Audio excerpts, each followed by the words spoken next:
Hi friends, Jesus with us ಚಾನೆಲ್ಗೆ ನಿಮಗೆ ಮತ್ತೆ ಸ್ವಾಗತ. ದಯವಿಟ್ಟು ವಿಡಿಯೋವನ್ನು ಸ್ಕಿಪ್ ಮಾಡದೆ ಪೂರ್ತಿ ನೋಡಿ ದೇವರ ವಾಕ್ಯವನ್ನು ಸಂಪೂರ್ಣ ತಿಳಿಯುವಿರಿ. ನೀವು ಫಸ್ಟ್ ಟೈಮ್ ನಮ್ಮ ಚಾನೆಲ್ಗೆ ಬಂದಿದ್ದಾರೆ, ದಯವಿಟ್ಟು ಸಬ್ಸ್ಕ್ರೈಬ್ ಮಾಡಿ. ವಿಡಿಯೋವನ್ನು ಲೈಕ್ ಮಾಡಿ, ವಿಡಿಯೋವನ್ನು ನಿಮ್ಮ ಸ್ನೇಹಿತರಿಗೆ ಶೇರ್ ಮಾಡಿ. ನಿಮ್ಮಿಂದ ನಮಗೆ ಹೊಸ ವಿಡಿಯೋ ಮಾಡಲು ಸ್ಫೂರ್ತಿ ಸಿಗುತ್ತದೆ.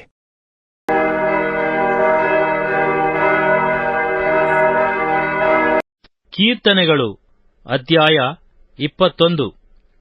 ಅರಸನ ವಿಜಯದಲ್ಲಿ ಯೆಹೋವನನ್ನು ಸ್ತುತಿಸಿ. ಕೀರ್ತನೆ ಪ್ರಧಾನ ಗಾಯಕನ ಕೀರ್ತನ ಸಂಗ್ರಹದಿಂದ ತೆಗೆದದ್ದು.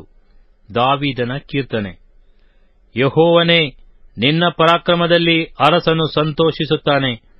ನೀನು ಉಂಟು ಮಾಡಿದ ಜಯಕ್ಕಾಗಿ ಎಷ್ಟೋ ಆನಂದಪಡುತ್ತಾನೆ. ನೀನು ಅವನ ಪ್ರಾರ್ಥನೆಯನ್ನು ನಿರಾಕರಿಸದೆ ಅವನ ಇಷ್ಟಾರ್ಥವನ್ನು ನೆರವೇರಿಸಿದೆಯಲ್ಲ. ಸೆಲಾ. ನಾನಾ ಶುಭಗಳೊಡನೆ ನೀನೇ ಅವನನ್ನು ಎದುರುಗೊಂಡಿಯಲ್ಲ. ಅವನ ತಲೆಯ ಮೇಲೆ ಸುವರ್ಣ ಕಿರೀಟವನ್ನು ಇಟ್ಟಿದ್ದಿ. ಅವನು ದೀರ್ಘಾಯುಷ್ಯವನ್ನು ಬೇಡಿಕೊಳ್ಳಲು ನೀನು ಯುಗಯುಗಾಂತರಗಳ ಆಯುಷ್ಯವನ್ನು ಅನುಗ್ರಹಿಸಿದ್ದಿ. ನಿನ್ನ ರಕ್ಷಣಾ ಕಾರ್ಯದಿಂದ ಅವನ ಘನತೆಯು ಬಹು ವೃದ್ಧಿಯಾಯಿತು. ಮಹಿಮಾ ಪ್ರಭಾವಗಳನ್ನು ಅವನಿಗೆ ಬರಮಾಡಿದ್ದಿ. ಅವನಿಗೆ ಶಾಶ್ವತವಾದ ಸೌಭಾಗ್ಯ ನಿಧಿಯನ್ನು ದಯಪಾಲಿಸಿದ್ದಿ. ಅವನನ್ನು ನಿನ್ನ ಸನ್ನಿಧಿಯಲ್ಲಿ ಅತ್ಯಾನಂದಪಡಿಸಿದ್ದಿ. ಅರಸನು ಯೆಹೋವನಲ್ಲಿಯೇ ಭರವಸವಿಟ್ಟಿದ್ದಾನೆ. ಪರಾತ್ಪರನ ಕೃಪೆಯ ದೆಸೆಯಿಂದ ಅವನು ಕದಲುವುದೇ ಇಲ್ಲ. ಶತ್ರುಗಳೆಲ್ಲರೂ ನಿನಗೆ ಸಿಕ್ಕುವರು. ಭುಜಬಲದಿಂದ ನಿನ್ನ ಹಗೆಗಳನ್ನು ಹಿಡಿಯುವಿ. ನೀನು ಪ್ರತ್ಯಕ್ಷನಾಗುವಾಗ ಉರಿಯುವ ಕುಲುಮೆಯಂತಿದ್ದು ಅವರನ್ನು ಬೂದಿ ಮಾಡುವಿ. ಯೆಹೋವನು ಮಹಾಕೋಪದಿಂದ ಅವರನ್ನು ನಾಶ ಮಾಡುವನು. ಆತನ ಕೋಪಾಗ್ನಿ ಅವರನ್ನು ದಹಿಸಿಬಿಡುವುದು. ನೀನು ಅವರನ್ನು ಸಂಹರಿಸಿ ಭೂಮಿಯ ಮೇಲೆ ಅವರ ಸಂತತಿಯೇ ಇಲ್ಲದಂತೆ ಮಾಡುವಿ. ಅವರ ವಂಶದವರು ಮನುಷ್ಯರೊಳಗೆ ಉಳಿಯುವುದೇ ಇಲ್ಲ. ಅವರು ತಂತ್ರೋಪಾಯಗಳನ್ನು ಕಲ್ಪಿಸಿ ನಿನಗೆ ಕೀಳನ್ನು ಮಾಡಬೇಕೆಂದು ಆಲೋಚಿಸಿದರೂ ಅದು ನಡೆಯುವುದಿಲ್ಲ. ನೀನು ನಿನ್ನ ಬಾಣಗಳನ್ನು ಬಿಲ್ಲಿಗೆ ಹೂಡಿ ಅವರ ಮುಖಗಳ ಮೇಲೆ ಎಸೆದು ಅವರು ಬೆನ್ನು ತೋರಿಸಿ ಓಡಿ ಹೋಗುವಂತೆ ಮಾಡುವಿ. ಯೆಹೋವನೇ, ಪರಾಕ್ರಮದಿಂದ ನಿನ್ನನ್ನು ಪ್ರಸಿದ್ಧಿಪಡಿಸಿಕೋ. ನಾವು ಗಾಯನ ಮಾಡುತ್ತಾ ನಿನ್ನ ಶೂರತ್ವವನ್ನು ಕೊಂಡಾಡುವೆವು. ಕೀರ್ತನೆಗಳು ಅಧ್ಯಾಯ 22. ಘೋರ ಬಾಧಾನುಭವಿಯಾದ ಭಕ್ತನ ಮನಃಪೂರ್ವಕ ಪ್ರಾರ್ಥನೆ.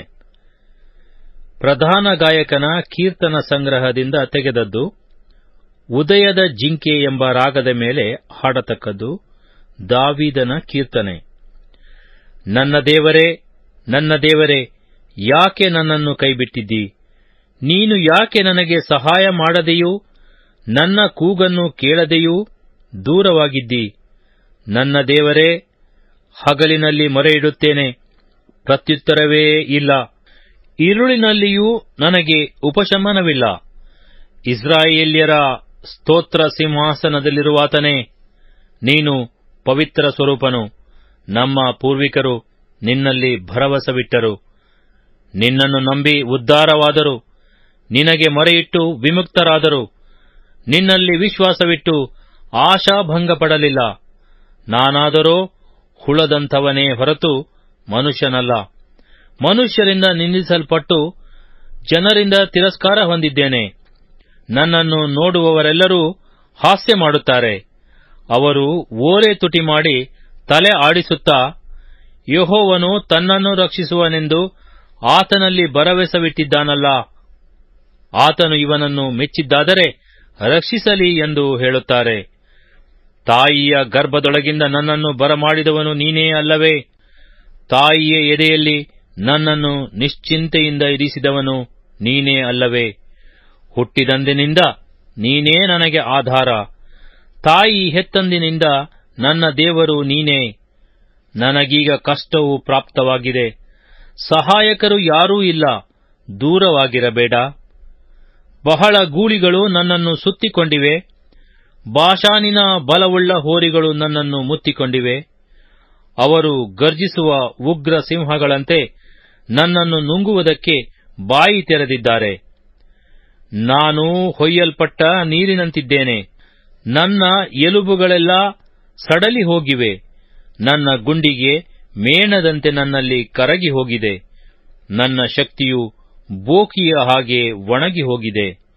ನನ್ನ ನಾಲಗೆಯು ಅಂಗಳಕ್ಕೆ ಹತ್ತಿ ಹೋಗಿದೆ. ನೀನು ನನ್ನನ್ನು ಮಣ್ಣಿಗೆ ಸೇರಿಸುತ್ತಿ. ನಾಯಿಗಳು ನನ್ನನ್ನು ಸುತ್ತಿಕೊಂಡಿವೆ.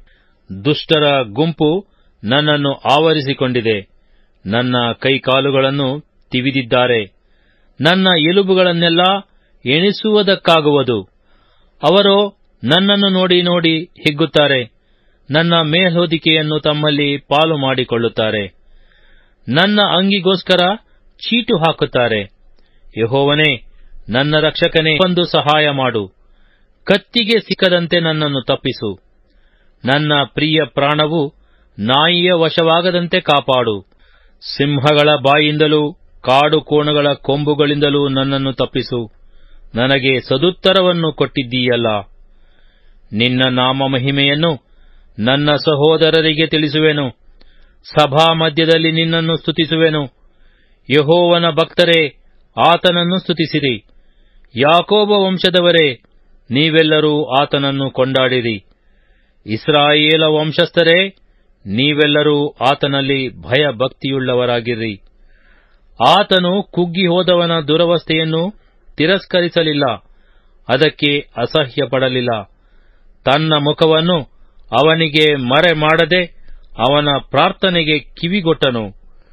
ನಾನು ಮಹಾಸಭೆಯಲ್ಲಿ ಮಾಡುವ ಸ್ತೋತ್ರಕ್ಕೆ ನೀನೇ ಆಧಾರನು. ನನ್ನ ಹರಕೆಗಳನ್ನು ನಿನ್ನ ಭಕ್ತರ ಮುಂದೆ ಸಲ್ಲಿಸುವೆನು. ದೀನರು ಉಂಡು ತೃಪ್ತರಾಗುವರು. ಯೆಹೋವನ ಭಕ್ತರೆಲ್ಲರೂ ಆತನನ್ನು ಕೊಂಡಾಡುವರು. ನಿಮ್ಮ ಅಂತರಾತ್ಮವು ಯಾವಾಗಲೂ ಚೈತನ್ಯವುಳ್ಳದ್ದಾಗಿರಲಿ.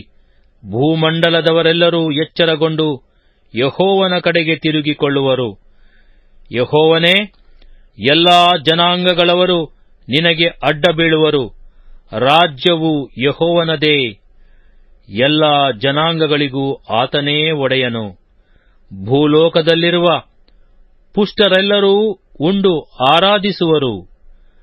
ತಮ್ಮ ಜೀವವನ್ನು ಉಳಿಸಿಕೊಳ್ಳಲಾರದೆ ಮಣ್ಣು ಪಾಲಾಗುವವರೆಲ್ಲರೂ ಆತನಿಗೆ ಅಡ್ಡ ಬೀಳುವರು. ಆತನನ್ನು ಸೇವಿಸುವವರ ಸಂತಾನದವರು ಯೆಹೋವನ ಸಂತಾನದವರೆಂದು ಎಣಿಸಲ್ಪಡುವರು.